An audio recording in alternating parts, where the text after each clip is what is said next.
Оптимистичко толкување на изјавата на германскиот канцелар Шолц дека имаме цврсти гаранции на патот кон Европската Унија и истовремено потврдување дека секој може да не блокира и дека ништо не ни е сигурно.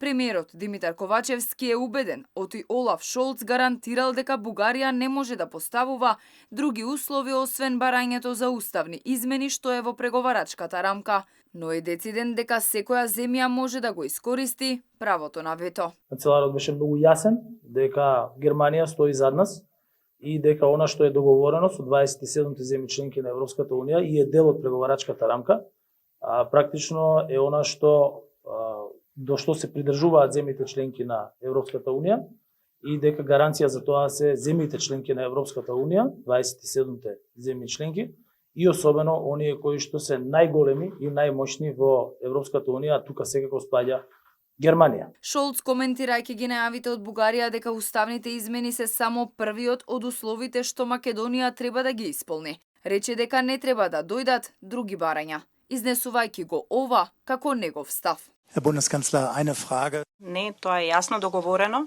и треба така да биде. Пристапен процес според постапките кои се управуваат од ЕУ, тоа се работи кои се веќе напишани на хартија и не треба да дојдат други што се однесува до билатералната состојба. Затоа стојам јас гарантирам. Од ВМРО ДПМН се децидни дека пораката на Шолц била погрешно сватена. Ве повикуваме уште еднаш да го погледнете преводот на изјавата, цениме дека е направена грешка во преводот, намерна или ненамерна од службите.